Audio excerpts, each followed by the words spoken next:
is the sound of voices three,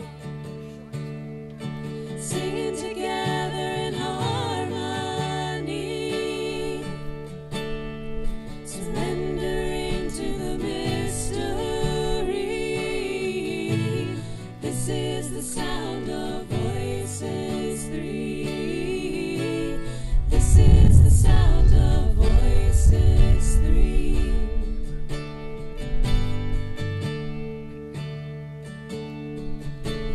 This is the sound of all of us, singing with love and the will to trust. Leave the rest behind, it'll turn to dust. This is the sound of all of us. This is the sound of all of us.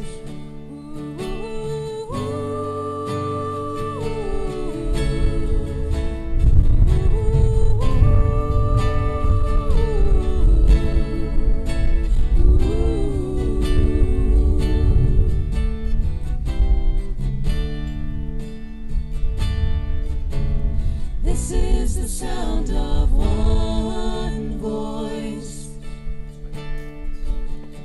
one people, one voice,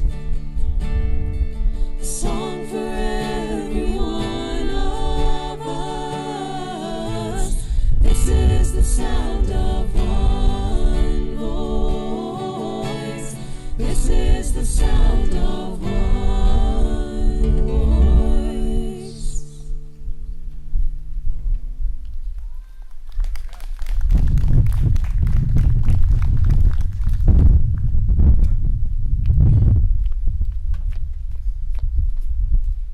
Many thanks to Embrace Change from Church in the Cove, who will be leading us in with music this morning. So thank you so much.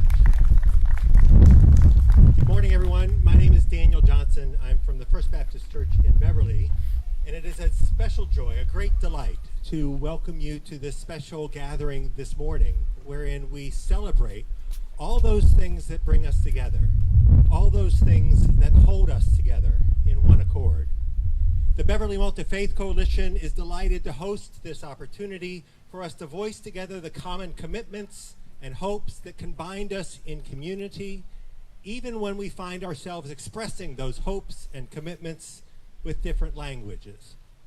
Wherever you may be on your journey of life and faith, whatever community you may claim as to be part of, whatever tradition you may find speaks to your soul most deeply,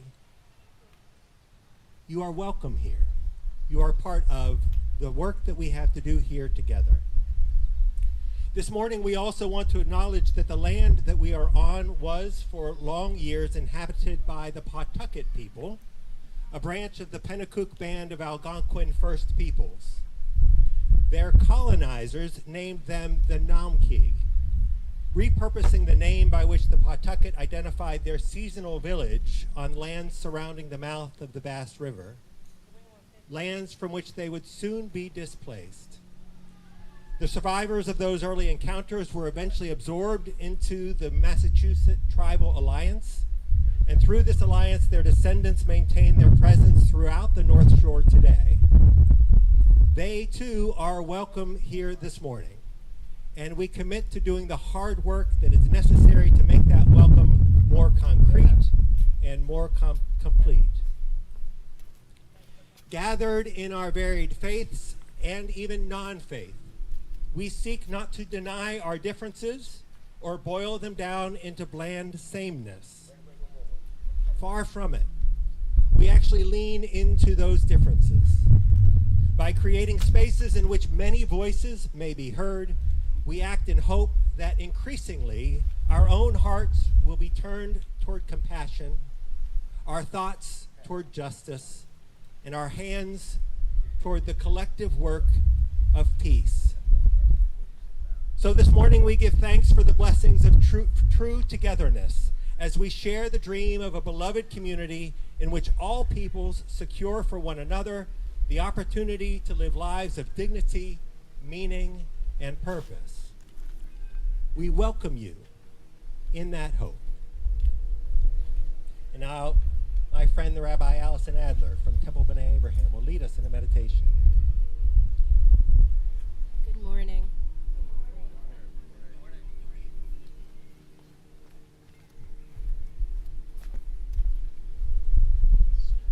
In Jewish tradition, there are blessings that can be said every single morning upon awakening that give thanks for life itself.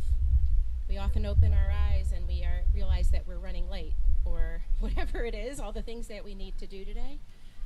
But one of the very first blessings is to open our eyes and give thanks for our neshama. Neshama means both breath and soul. And for the wondrous, complex human body that is working well enough that we can exist today. And there are blessings each morning that talk about how each morning is a new creation. And it talk about divine love that flows eternally through every living being, through all the universe, and is the source of all. The source of life and love. And so as we gather here this morning, let us too connect to these very elements of existence that sustain us and nourish us, breath and soul, body, earth, sun, roses, land, ocean, and of course each other connected. So I'm going to ask you, if you're comfortable, to find a stable, comfortable position, whether you are standing or sitting. Most of you are sitting in lawn chairs, which can be comfortable. Hard to get up sometimes, but they're comfortable. And if you can, feel your feet pressing firmly into the ground, the grass, or the brick. And let your arms rest loosely by your sides or in your lap. Gently close your eyes if you're comfortable doing that, or soften your gaze toward the earth or towards a flower or something on the horizon. Take a deep breath of this fresh, warm air and let it out completely. And as you inhale the sky, the wind, the water, the roses, the life around you, and then release. And with every breath out, let go of the rush of getting here and arrive fully into this open space. And welcome the airplane flying overhead. In Jewish tradition, again, this word neshama means breath of life and soul. And this very air we are breathing in has circles the globe. It flows through the trees, the birds, through every person here. We share the same breath, the same atmosphere, the same living earth. Bring your awareness now to the center of your chest, to your heart space, and feel the warmth of the air, or the wind against your skin. And let the elements remind you of the quiet, steady light glowing inside you. In Judaism, we hold a foundational truth. Every single human being is created b'tselem Elohim, in the image of the divine. Just as nature requires a vast ecosystem of different plants and soils and weather to thrive, the human family requires each and every one of us.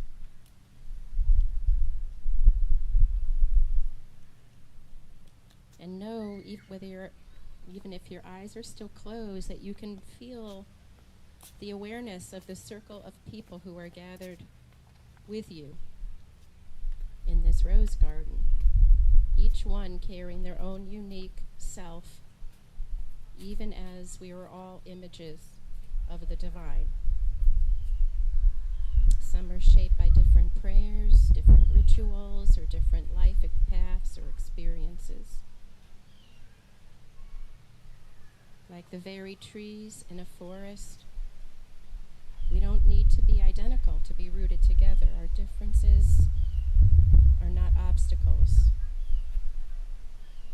They are the diverse facets of a single beautiful creation. Breathe in the vastness of this outdoor space and breathe out any sense of separation. As you breathe, feel your presence expanding outward into this landscape. And connect your intention with the intentions of the people near you. We have come together today to remind each other and ourselves of our interconnectedness. We are not alone as we live in a world so filled with fear and cruelty and separation. We are not alone. This coming together this morning is fixing a fractured world. What we call in Hebrew tikkun, tikkun olam. It's a little bit of repair. We need each other. We need each other's hands, and we need each other's wisdom.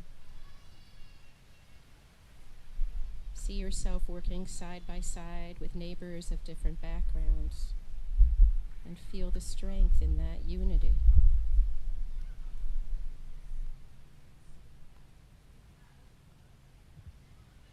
Rest for a moment in this space of quiet, powerful connection. And receive these words adapted from an ancient Jewish blessing for seeing a diverse crowd in nature. Blessed is the one who created us varied, distinct and many, yet binds us together to tend the shared earth. And take another breath, deep breath, like an integration breath. Feeling the air fill your lungs completely, this neshama, breath, soul, connecting you to each other and to the source of life, the Holy Blessed One. Maybe wiggle your fingers and your toes and feel your feet down in the solid ground. And when you're ready, you can gently open your eyes and look around at all who are gathered here this morning. All the different faces, some we know and some we don't know. We're all gathered here with the same intention. Blessed is God who creates us varied and many, needing one another. Blessed are our traditions, varied and many, requiring each other. Blessed is our time together. May it provide nourishment for us and for our world. Amen.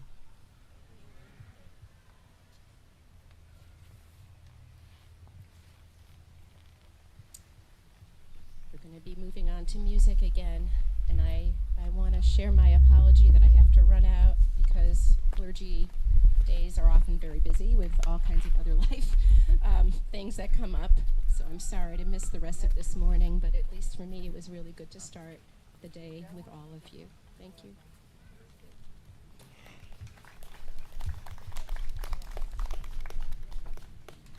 Our next song is People Get Ready, which is on the back of your program, which you are all welcome to sing. There are a lot of ways to sing this song, and none of them are right. And because it is a service where a lot of us haven't sung together before, we're going to be singing this very straightforwardly to keep us all together. You are welcome to be as jazzy as you like. Swing it as much as you want. Or as soulful.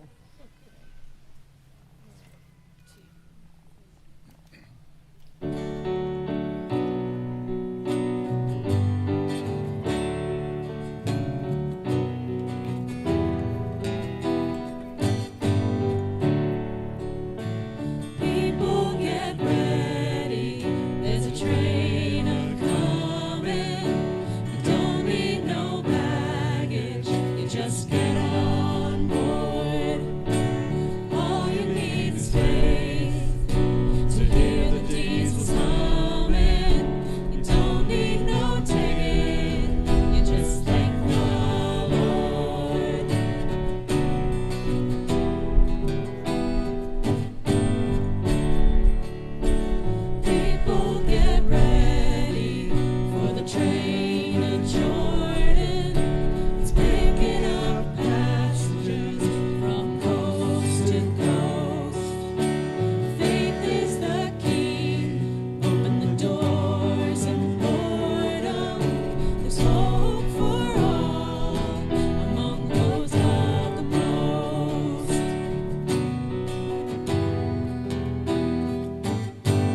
name's Greg Carmer. I'm the pastor at Church in the Cove, just on the other side of the neighborhood. You know, long before 1776 and long before 1626, in fact, centuries before that, one of the oldest deliberative democracies on the planet was formed here in the U.S., the Haudenosaunee Confederacy. The Hiawatha, in his wisdom, decided there was a better way to make corporate decisions than fighting. So they formed a council, a confederacy of 5 different nations, native nations that were here. And they were represented by chiefs. The chiefs were appointed by clan mothers, and they would gather regularly to conduct business and deliberate and decide things in a peaceful manner. Their way of organizing themselves inspired our own constitution and way of doing life. Now, just as Rabbi Adler led us in an exercise to bring us at one within ourselves, so when the Confederacy would meet, they would exercise a practice to help them be united with one another, to unite their minds one with another. And it is rooted in the practice of gratitude. I'm going to lead us through a litany, drawing our attention to things we share in common, the life around us that sustains us and supports us and makes all the rest of our lives possible. As I point out individual elements, I invite you to respond with the phrase, "Now our minds are one." All right? So I invite you to follow along and participate. We have gathered and we see the cycles of life that continue. We've been given the duty to live in balance and harmony with each other and all living things. So now we bring our minds together as we give greetings and thanks to each other as people. Now our minds are one. We are thankful to our mother, the earth. She gives us all that we need for life, supports our feet as we walk upon her, and it gives us joy that she continues to care for us as she has from the beginning of time. So to our mother, we send greetings and thanks. Now our minds are one. And we give thanks to all the waters of the world for quenching our thirst and providing us with strength. Water is life. We know its power in many forms, and waterfalls and rains and mists and streams and rivers and oceans. And with one mind we send greetings and thanks to the Spirit of water. Now our minds are one. And we turn our minds to all the fish life that's in the water. They're instructed to cleanse and purify the water. They also give themselves to us as food. And we're grateful that we can still find pure water. So we turn now to the fish and sea life and send our greetings and thanks. Now our minds are one. And with one mind we turn to honor and thank all the food plants that we harvest from the gardens and fields. Since the beginning of time, the grains and vegetables, beans and berries have helped people survive. Many other living things draw strengths from them too. So we gather all the plant food together and as one send them greetings of thanks. Now our minds are one. And we gather our minds together and send greetings and thanks to all the animal life of the world. They have many things to teach us, and we are honored by them that they give up their lives so that we might use their body as food for our own people. We see them near our homes and deep in the forest, and we are glad that they're still here, and we hope that it will always be so. We send them our greetings and thanks. Now our minds are one. And we turn our thoughts to the trees. The earth has many families of trees, each with their own instructions and uses. Some provide us with shelter and shade, others with fruit and beauty and useful things. Many people of the world use tree as a symbol of peace and strength. And so with one mind we give thanks to tree life. Now our minds are one. We're thankful to the power that we know is the four winds. We hear their voices in the moving air as they refresh us, purify the air that we breathe, to help us to bring the change of seasons, and from the four directions they come, bringing us messages, giving us strength. And with one mind we send our greetings and thanks to the four winds. Now our minds are one. And now we send our greetings and thanks to the eldest brother, the sun. Each day without fail travels the sky from east to west, bringing light to a new day. He is the source of all the fires of life. And with one mind we send greetings and thanks to our brother, the sun. Now our minds are one. And we gather our minds to greet and thank enlightened teachers and elders who have led us throughout the ages. When we forget how to live in harmony, they remind us of the way that we are instructed to live as people. With one mind we send greetings and thanks to these caring teachers. Now our minds are one. And we turn now our thoughts to the Great Spirit, the Creator, and send greetings and thanks for the gift of creation and existence. Everything we need to live a good life is here on this Mother Earth. For all the love that is still around us, we gather our minds together and send our choicest word of greeting and thanks to the Creator. Now our minds are one. And as we arrive at this place to the end of our words, we're mindful of the things that we have named, but it is not our intention to leave anything out.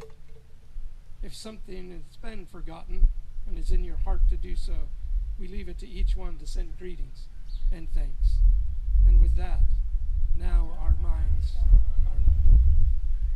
As we look around us in gratitude, that can fill us with a sense of hope for the future. And a future of hope invites our agency. I've set up a little practice if you'd like to participate in it. Cards and markers there at the little table like this. There's paper clips. And here's the invitation. To take a card and to one side of it, give expression of one thing you're particularly grateful for. And if you'd like to, then on the reverse, make note of an intention that you have. How will you use your agency to invest in the community that is around us and sustains us, and in beautiful moments delights us? What's one small step you can do even today or this week to use that agency and power that's been entrusted to each one of us? I invite you to do that if you'd like, and then you see behind me a little clothesline. You can clip it on there, and through the course of the morning, hopefully we'll see that fill up. So take a break. If you want to grab one of those cards, if you don't have one, feel free to take a moment to write. As you're moving about, to pin your card up here, I'd also invite you to greet one another in peace. Go to it.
Is that your job? That's my only job. Set up here, sir. Is it new? Oh, new as of last year. Is that a flip away screen too? And the mixer's built right in. Oh, that's great. What is this? I don't know. Oh, that's the built in my Where's your wife? Is that her with the hat? like with the blue hat. Oh, I guess I gotta go around this way.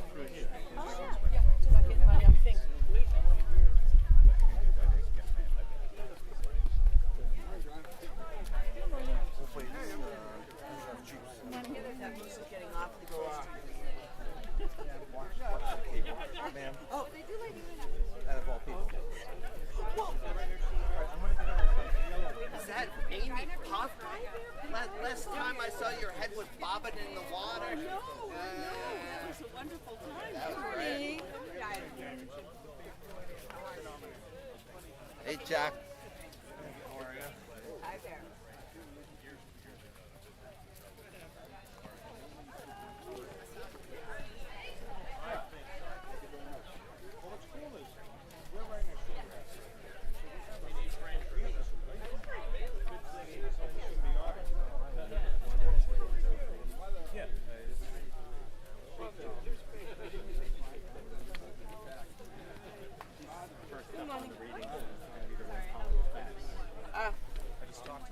Good morning. Same here.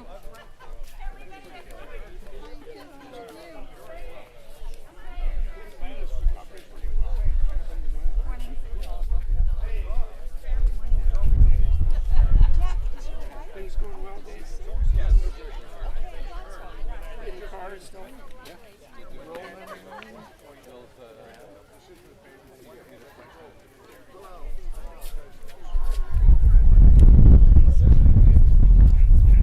Morning audio visual man. Oh, thank you.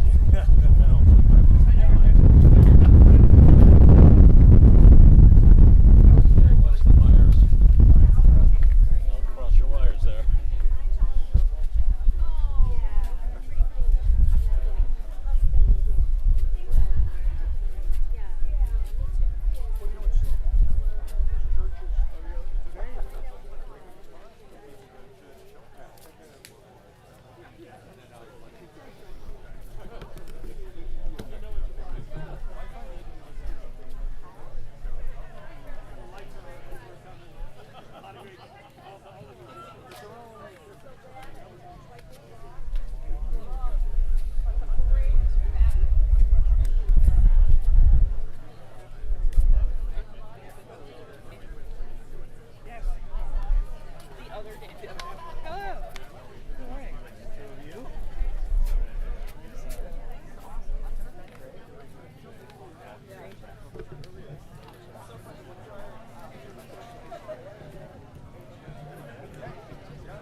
Hello, folks. I'd like to welcome you to go back to your seats and we'll continue our program together.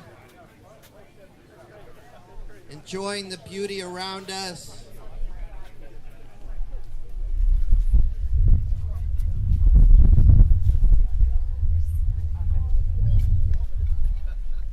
Good morning. How you doing? Absolutely. Wow, you guys are doing great. I'm a high school teacher, and let me tell you, 16, 17-year-olds don't quite do it as quickly as you do. So, congrats. My name is Brian Vossler, and I attend First Baptist Church here in Beverly. The first reading that I have from our tradition that I have to share with you this morning is from Psalm 133.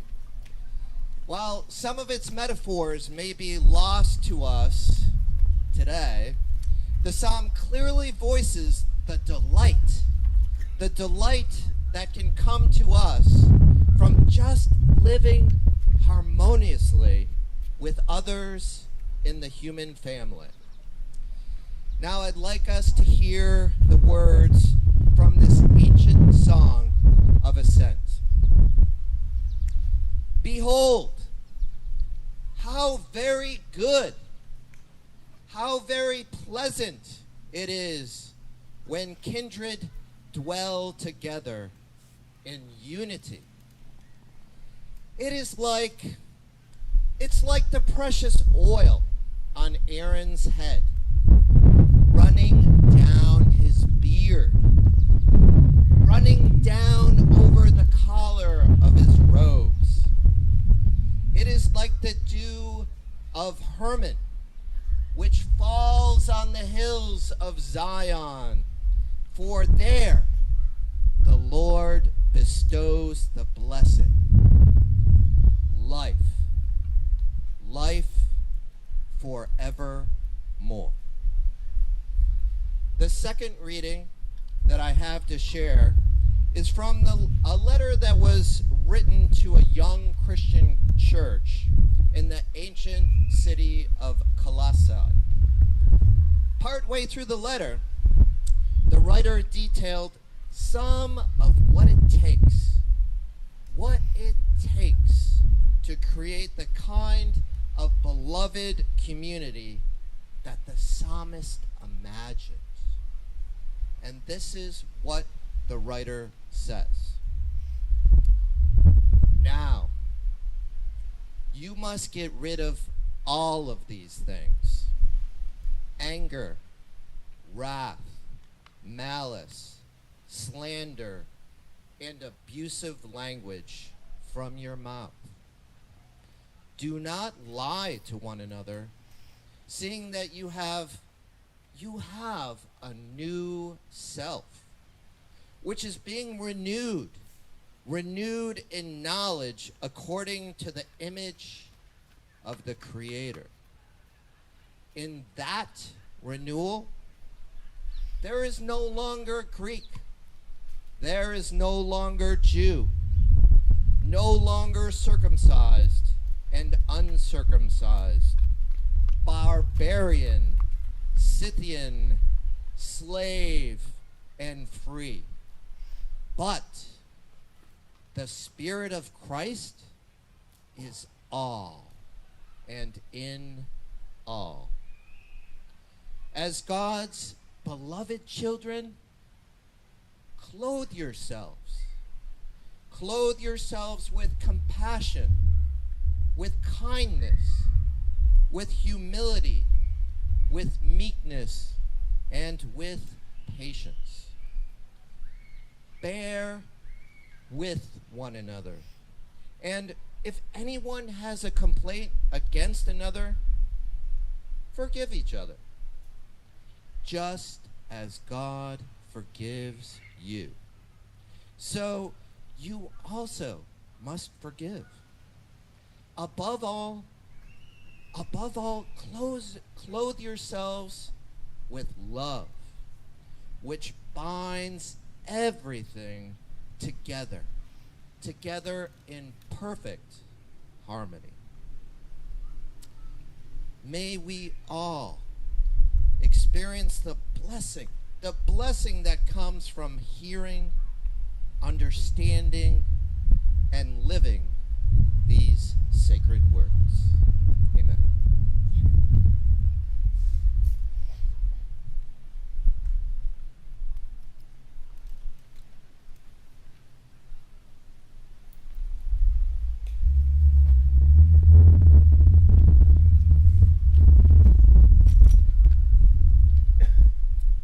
Good morning.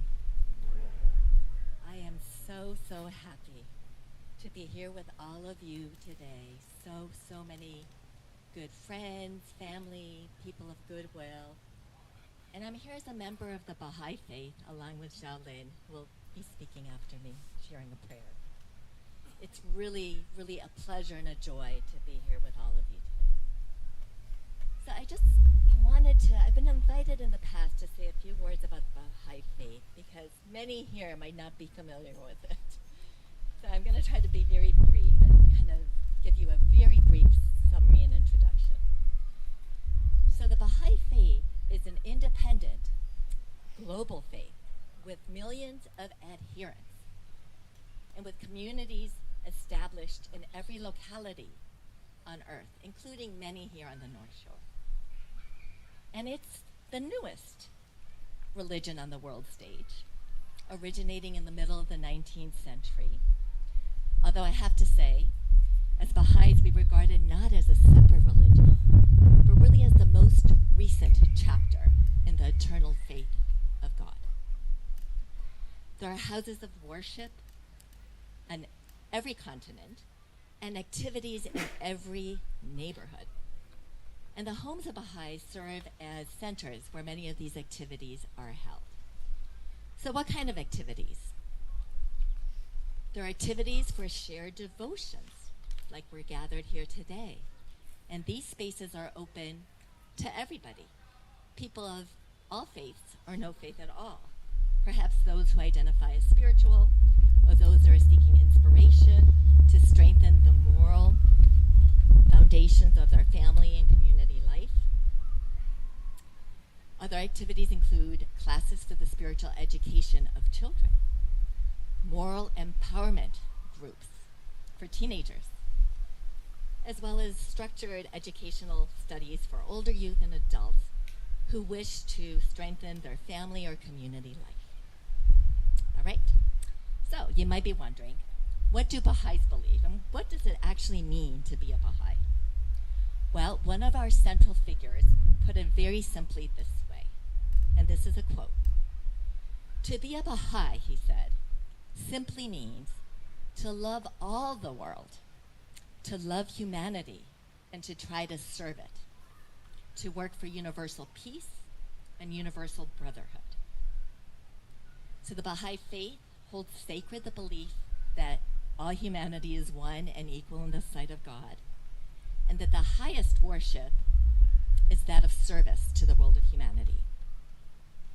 Additionally, Baha'is believe that all the world's religions emanate from the same Creator, whom we have come to know by different names in different ages and different times. The foundational spiritual teachings across these faiths are indeed common. They demand ethical or virtuous conduct, and they provide laws and guidance that address the needs of the age in which they appear, helping to advance civilization progressively. So you might ask, why the Baha'i faith now? Well, from a Baha'i perspective, the crying need for this day and age is the realization of our interconnectedness with one another and all of creation. And the Baha'i call is to work for unity, peace, and justice, just as you've heard echoed previously today. So I'm going to share a brief writing from our sacred scripture, and then close with a Baha'i prayer, and then Xiaolin will say a prayer in Mandarin. So there are Baha'is of every nationality and ethnic group, and so we appreciate her being here. All right, speaking to the higher calling, we are told, and this is a quote from the sacred scriptures, the friends and handmaids of the merciful must render service to the oneness of the human world and must show love and fellowship towards all people. They must deal with all kindreds, religions, and creeds with the utmost sincerity, goodwill, love, and kindness. They must consider how the tree of their existence may bring forth good fruit. And no fruit is greater than love and fellowship with all humanity. This is a Baha'i prayer for humanity. O thou kind Lord, thou hast created all humanity from the same stock. Thou hast decreed that all shall belong to the same household. In thy holy presence they are all thy servants, and all mankind are sheltered beneath thy tabernacle, and gathered together at the table of thy bounty. All are illumined through the light of thy providence. O God, thou art kind to all. Thou hast provided for all, dost shelter all, conferrest life upon all. Thou hast endowed each and all with talents and faculties, and all are submerged in the ocean of thy mercy. O thou kind Lord, unite all. Let the religions agree and make the nations one so that they may see each other as one family and the whole earth as one home. May they live together in perfect harmony. O God, raise aloft the banner of the oneness of humanity. O God, establish the most great peace. Cement thou, O God, the hearts together. O thou kind Father God, gladden our hearts through the fragrance of thy love. Brighten our eyes through the light of thy guidance. Delight our ears with the melody of thy word, and shelter us all in the stronghold of thy providence. Thou art the mighty and powerful. Thou art the forgiving, and thou art the one who overlooketh the shortcomings of all mankind.